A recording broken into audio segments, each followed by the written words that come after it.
Kembali lagi di Cyber World, Be Smart and Critical Thinking di Mata Milenial Indonesia TV, Matanya Indonesia. Nah, seperti janji kita sebelumnya, berikut adalah tips memeriksa mesin anjungan tunai mandiri sebelum melakukan transaksi. Yang pertama yaitu perhatikan lokasi mesin ATM di tempat yang aman, diawasi oleh CCTV dan tidak di tempat yang jauh dari keramaian. Oh, berarti kita harus make sure nih ya bahwa ada CCTV dan ada satpamnya. Jadi jangan asal masuk begitu aja. Betul, gitu ya. Harus lihat-lihat juga nih kalau kita mau tarik tunai tuh ya di tempat yang kiranya aman untuk menarik tunai. Nah, yang kedua yaitu periksa mesin ATM juga bagian sekelilingnya yang akan kamu gunakan apabila ada hal-hal yang mencurigakan seperti goresan, selotip, bekas lem, dan hal-hal yang mencurigakan lainnya, terutama di tempat memasukkan kartu. Keypad atau tombol angka, sebaiknya Anda tidak menggunakannya kemudian segerakanlah melapor kepada pihak bank terdekat atau pihak yang berwajib. Wah, ternyata bisa dilihat dari ada goresan itu ya. Aku pernah sih ngeliat di dalam sebuah mesin ATM itu emang ada kayak bekas selotip gitu. Wah, itu berarti sebenarnya nggak aman ya kalau ada seperti itu ya. Kayaknya itu sudah, jadi ATM-nya sudah terindikasi untuk dilakukan skimming oleh pelaku nih itu, Bar. Oh gitu. Terus apa lagi nih tipsnya nih? Nah, yang ketiga yaitu biasakan untuk menutupi tangan yang sedang memasukkan PIN agar mencegah orang lain mengetahui PIN ATM yang digunakan. Itu sih harus sih sebenarnya. Itu emang kesadaran sendiri ya untuk ini bukan cuma hanya di ATM saja sih, tapi dalam segala hal untuk ke mesin EDC dan lain sebagainya kita memang harus menutupi tangan kita ketika ingin mengenakan tombol PIN kita. Betul. Selanjutnya yaitu memantau rekening dan mengganti PIN secara berkala. Ini wajib nih, Bar. PIN apapun tuh harus berkala ya. Aduh, tapi kamu udah ngelakuin belum? Enggak sih, aku malas sih ya. Wah, ini jangan dicontoh ya, jangan dicontoh. Ini memang kita, kesadaran yang harus banget ini mengganti PIN secara berkala. Karena kita nggak tahu, ternyata sudah ada yang memantau kita dari jauh dan pola kita ketahuan gitu kan. Betul banget. Nah, selanjutnya yaitu mengganti kartu yang berbasis chip agar aman dari proses skimming. Mungkin bisa dijelasin, Mbak, chip itu yang kayak gimana ya? Chip tuh yang ya kalau zaman dulu kan kita kalau ngambil uang kan pakai gesek ya, kalau yang di kartu ATM sekarang kan sudah chip sih. Udah ada chipnya ya, itu biasanya kayak ada kartu SIM-nya ya, yang warna kuning-kuning tembaga itu. Biasanya kan skimming itu menggunakan magnet ya, Bar ya? Betul. Betul. Nah, selanjutnya yaitu berhati-hatilah pada nomor kontak center palsu yang diletakkan pada mesin ATM. Jadi biasanya mereka itu meletakkan nomor palsu ya di ATM. Kan biasanya ada tuh yang ditambel-tambel gitu ya.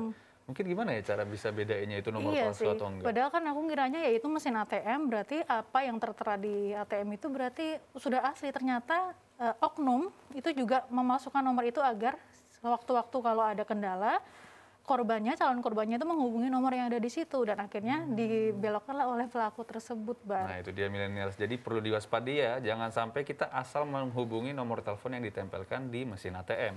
Baiknya sih lebih baik hubungi call center yang sudah resmi yang biasa tertera dalam situs-situs resmi. Betul banget. Nah, selanjutnya yaitu tidak terpancing memberikan PIN ATM Anda kepada pihak lain yang seolah-olah merupakan petugas bank dan meminta Anda menyebutkan atau menginput nomor PIN ATM Anda. Nah, ini yang penting banget sih. Emang kita tuh kayaknya suka gimana ya, asal percaya sama orang gitu kan. Padahal orang terdekat kita pun nggak boleh untuk mengetahui PIN nomor kita. Iya, betul. PIN nomor kita ya hanya kita sendiri saja yang tahu. Betul. Nah, gimana milenial udah jelas atau belum? Nah, tapi tetap waspada saat kita akan melaksanakan transaksi di mesin ATM ya.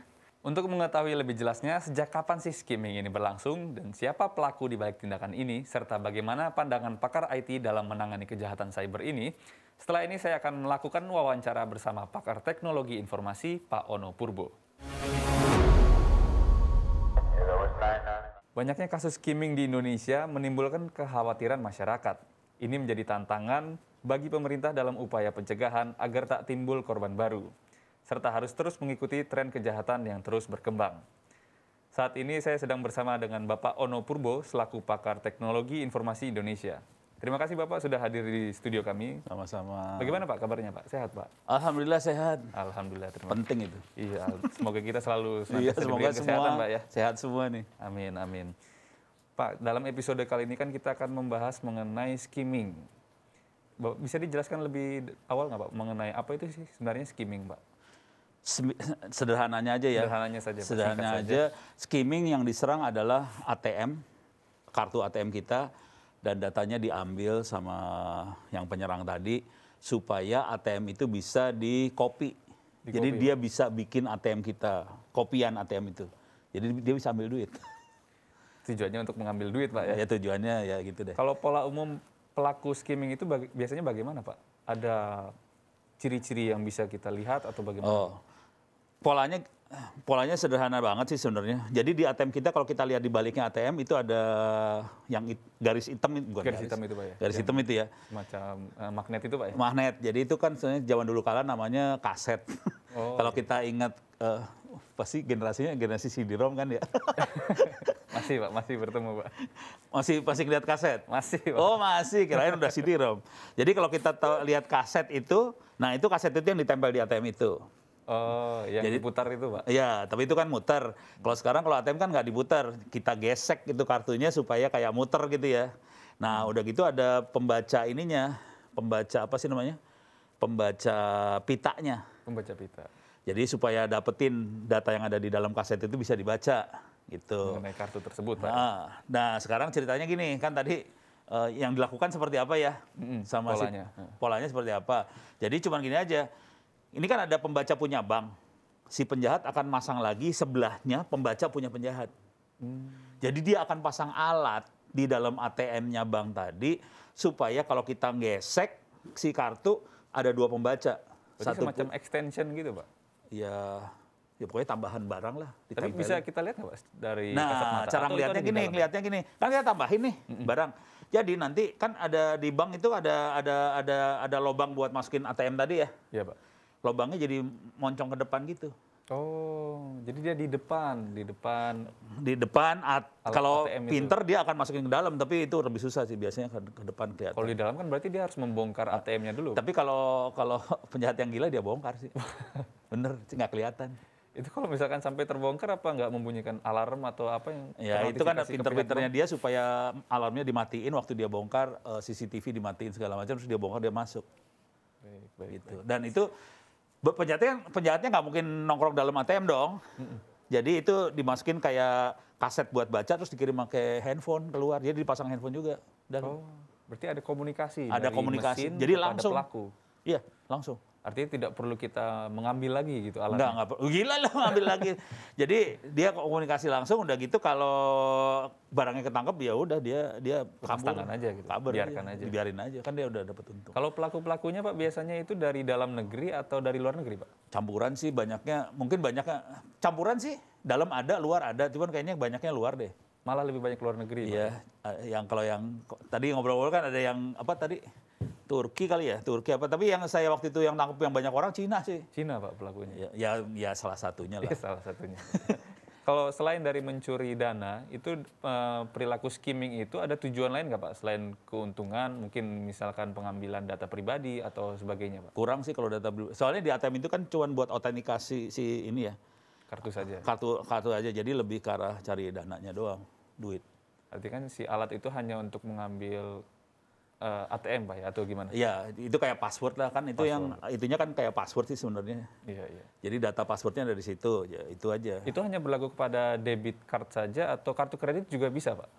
Kartu kredit kayaknya yang sekarang udah nggak pakai. Dulu kartu kredit pakai itu ya. Cuman sekarang kartu kredit kan udah pakai ini ya, apa sih namanya? Smart card ya. Oh, smart card. Yang sekarang kan smart card. Jadi kalau kita lihat tuh di kartu ada kayak chip kayak SIM card tuh ya. Iya. Tapi bentuknya kartu. Nah, itu lebih susah dijebol tuh kalau itu. Lebih susah, Pak. Kenapa susah? Karena jadi gini, yang kartu gesek itu passwordnya statik. Passwordnya itu aja terus. Kartu gesek ya. Iya. Kartu gesek tuh passwordnya itu doang. Artinya kalau di copy, ya udah dia punya kartu yang sama nih kalau di copy. Kan tadi si penjahat kan digesek terus dia ngopi, jadi dia punya kartu yang sama. Nah kalau smart card itu passwordnya akan berubah tiap transaksi. Oh gitu, Pak. Tapi kalau misalkan debit card kan sekarang juga sudah mulai pakai chip juga, Pak. Ya, Itu oke. Jadi tadi kartu kredit ya. Iya, Kalau debit card ada dua. ada dua. Ada dua-duanya ya. Kan ada yang gesek, ada yang itu. Ada yang chipnya. Kenapa ada dua? Karena teknologi ATM yang dipakai di Republik ini belum semuanya bisa baca ini ternyata. Nggak semua bisa baca chip. Chip. Jadi sebagian terutama yang di daerah rata-rata mengandalkan yang ini semua. Masih gesek. Akibatnya yang di daerah gampang dihack. Oh gitu, Pak. Itu kasihan juga ya. Tapi kan kalau kartu kredit itu juga bisa dimasukkan ke dalam ATM, Pak, untuk pengambilan uang. Artinya apakah di ATM itu juga memiliki pembaca untuk membaca chip? Iya, ATM yang di Jakarta tuh, ya kota-kota besar ya. Oh gitu, Pak. Di kota-kota besar emang bisa baca chip dia, gitu. Kan itu chip itu buat autentikasi aja sih sebenarnya. Nanti autentikasinya lempar kemana nih, punyanya Visa, punya kartu kredit atau punya ATM gitu ya. Baik. Tapi metode skimming itu juga berlaku, Pak, untuk dilakukan kepada kredit card? Enggak bisa. Oh, nggak bisa, Pak? Hanya bisa. yang debit card yang ada ini aja, garis yang hitamnya ada itu? hitam-hitamnya aja. Oh, Jadi kalau yang hitam iya jebol. Kalau yang ini enggak. berarti bisa dibilang kredit card lebih aman daripada debit, Pak? Enggak juga. Soalnya kejebolnya beda, bukan skimmer, beda. Beda istilah, Pak, ya, beda teknik. Baik. Tapi sebenarnya masih bisa dilakukan. Kalau lewat ATM enggak? Oh, lewat ATM tidak bisa? Enggak, tapi kalau lewat internet bisa jadinya. Jadi cara ngejebolnya beda nih. Baik. Jadi harus hati-hati juga sih maksudnya. Kalau punya kartu kredit atau apa harus hati-hati juga. Baik. Kalau misalkan melihat kondisi infrastruktur di Indonesia menghadapi kasus skimming kan mungkin ada perkembangan-perkembangan yang lebih lanjut. Itu gimana, Pak, kondisi infrastruktur kita, Pak? Ini bukaan aja, belak-belakan aja ya. Boleh, Pak, boleh, Pak. Gak enak saya ngomongnya soalnya. Jadi intinya gini lah. Tadi kalau kita lihat kartu debit kan ada dua tuh. Ada pita sama ada chip. Nah, artinya kalau yang dua-duanya bisa dipakai buat autentikasi ya. Ini username password lah. Nah, yang jadi masalah adalah kotak ATM-nya punya bank ini bisa baca yang mana. Atau kalau kita ke toko-toko itu kan ada yang alat buat toko-toko kayak Indomaret atau segala macam ya. Indomaret Alfa segala macam kan ada ini. Alat EDC itu, Pak. Apa sih? EDC. Dia kalau EDC kan bisa ada dua tuh. Bisa digesek, bisa ini. Dua-duanya aman. Dua itu ada di dalam ATM juga. Oh, gitu. Kalau di Jakarta, EDC udah pasti dua nih. Rata-rata EDC 2 biji. Dia bisa dua-duanya. Dan sebagian lagi udah ini doang, EDC, chip aja. Nah, ATM dia yang di Jakarta bisa baca dua. Dia bisa baca gesek, bisa baca chip. Cuman itu ATM baru. Yang masalah di daerah itu tidak di-upgrade ATM-nya. Belum di-upgrade lah, bukan tidak. Belum. Ya, artinya Masih di yang daerah pun lebih rentan tentunya. Rentan banget. Ngeri di daerah. Baik. Kalau dari menurut Pak Ono, Pak, bagaimana Pak pandangan Bapak melihat perkembangan kasus skimming yang ada di Indonesia, Pak? Aduh, sedih ya. Sedih, Pak. Bukan sedih. Kenapa, Pak? Kok sedih, Pak? Gimana ya? Ini kan duit orang ya. Jadi cara berpikirnya gini, kita sebagai nasabah bank, kita mempercayakan nyawa kita lah ke bank. Harusnya kan nyawa kita ini dipertahankan lah, jangan sampai hilang duit apa kecolong segala macam, gitu ya. Karena ini masalah kepercayaan dong. Kalau kita sampai kecolong segala macam, kita jadi nggak percaya lagi sama bank. Nah, kasus kecolongan ini banyak banget. Kalau di daerah skimming ada ya. Cuman selain itu masih banyak lagi teknik colong-colong yang lain kan. Istri saya kecolong lewat media sosial, ditipu doang. Banyak yang nyolong-nyolong kayak gitu, banyak banget. Dan itu hampir tiap hari tuh saya dapat komplain dari orang lewat komen di YouTube saya, lewat media sosial, Pak Ono, saya kecolongan, terus gimana saya tracking si penjahat, kayak gitu. Jadi nyolongnya nipu pakai telepon aja, jadi nggak sampai ATM banget sih. Oh gitu, Pak. Tapi biasanya berarti kecolongan ini disebabkan oleh siapa, Pak? Apakah dari penyelenggara, misalkan perbankan, atau pemerintah, atau mungkin dari masyarakatnya itu sendiri, Pak? Jadi kalau yang ATM penyelenggara berarti yang masalah kan, karena dia tidak mengamankan si mesin ATM-nya dengan baik. Orang sampai bisa masang alat buat skimming tadi. Kalau kita pintar, kita bisa tahu nih ATM ada skimmernya atau enggak. Berarti kan bisa jadi ada faktor penggunanya juga, Pak? Kalau yang juga. ATM lebih ke salah paling besarnya di si operatornya, si penyelenggaranya ya. Baik. Cuman kalau penipuan kan di orangnya. Misal, Anda akan dapat uang nih, hadiah. Tolong ke ATM dan masukin kode ini. Padahal kodenya misalnya transfer duit atau apa, akhirnya dari sini bisa ngambil duit kita semua. Si penjahatnya bisa ngambil duit kita dari ATM tadi, tanpa kita pegang ATM-nya. Nah itu si penggunanya, karena dia tidak sadar bahwa dia masukin kode supaya orang jadi bisa ngambil gitu. Jadi bisa kayak gitu sih. Jadi tidak harus si ATM-nya dijebol sama dia, enggak. Kalau ini bukan skimmer ya kalau yang ini. Oh, beda lagi, Pak. Beda-beda. Jadi bisa jebolnya bisa macam-macam sih. Ada yang namanya skimmer, ada yang lain-lain lagi, gitu. Tapi kalau mau jujur, yang lain ini banyak banget. Parah. Bentuk-bentuknya selain skimming itu, Pak? Banyak yang banget. Banyak itu? Iya, banyak banget. Paling blow on gini, tolong teman-teman pemirsa jangan nyontoh ya. Kalau nyontoh Anda saya gantung satu-satu. Jadi, ini saya contohin bener ya. Kejadiannya gini, istri saya kena korban. Jadi caranya, ada temannya istri, pinjem duit. Ini waktu itu beneran, karena dia butuh uang sekolah anak. Dia ngomong ke istri, ditransfer lah duit buat pinjem. Beres kan? Nah, Facebooknya dihack sama orang. Hack Facebook kan nggak susah. Hack jebol nih Facebooknya. Jadi dapat dong catatan message-nya. Dia pinjem gimana cara ngomongnya ke istri saya. Diulang ngomongnya ke istri saya. Istri saya percaya dong kan cara ngomongnya sama persis.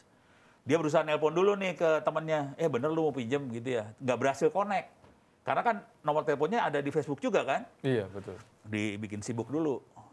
Dia telepon gagal, dia mikir, wah ini kayaknya butuh buru-buru, ditransfer duit 2,5 juta.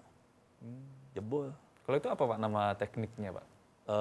Dalam bahasa sederhana penipuan. Penipuan. Dalam bahasa yang keren namanya social engineering. Social engineering. Kayaknya saya pernah dengar juga tuh, Pak, soalnya mengenal. Iya. Bingung ya, social engineering. Ya. Social engineering bingung. Tapi yang banyak social engineering sih. Baik. Tapi kalau kita lihat di statistiknya BSSN dan teman-temannya itu ya, kan ada statistiknya serangan di Indonesia itu ya. Paling besar social engineering sih. Kalau mau jujur sih bukan skimmer. Gitu, Pak ya? Iya. Baik. Tapi kita akan kembali kepada topik skimming lagi, Pak. Kalau misalkan kita ngelihat dari kasus-kasus yang ada itu, seberapa besar, Pak, dampaknya yang ditimbulkan dari skimming? Oh, skimmingnya doang? Dampaknya dari skimming ini, Pak. Kalau dibandingin total ya, masih kecil sih sebenarnya. Kalau total uang yang dirugikan ya, dibandingin sama yang ini ya, sama yang penipuan tadi. Tapi kalau dari jumlah kasusnya total banyak, juga tetap kecil juga tetap jutaan. Ya bayangin aja orang ketipu berapa juta kan lumayan juga kerasa ya. Betul. Iya. Artinya kan memang sebenarnya kasusnya juga banyak, tapi kalau dibandingkan dengan yang lain porsinya masih dikit, kecil. Cuman ya tetap gede gitu, kerasa juga. Iya. Kan teknologi kan selalu berkembang, Pak. Ya. Jadi kejahatan juga akan menyesuaikan dengan perkembangan teknologi. Ini kalau skimming itu kan metodenya menggunakan alat tadi, Pak, yang dipasang di ATM. Ya. Kira-kira akan ada perubahan teknik yang berkaitan dengan skimming ini nggak, Pak? Bisa sih. Gimana, Pak, kira-kira, Pak? Mungkin ada Ngeri gambaran. tapi ya. Kenapa, Pak? Jadi gini, si ATM buat komunikasi ke bank itu kan pakai saluran komunikasi ya. Gitu ya. Jadi ATM buat ngomong ke bank, dia pakai saluran komunikasi.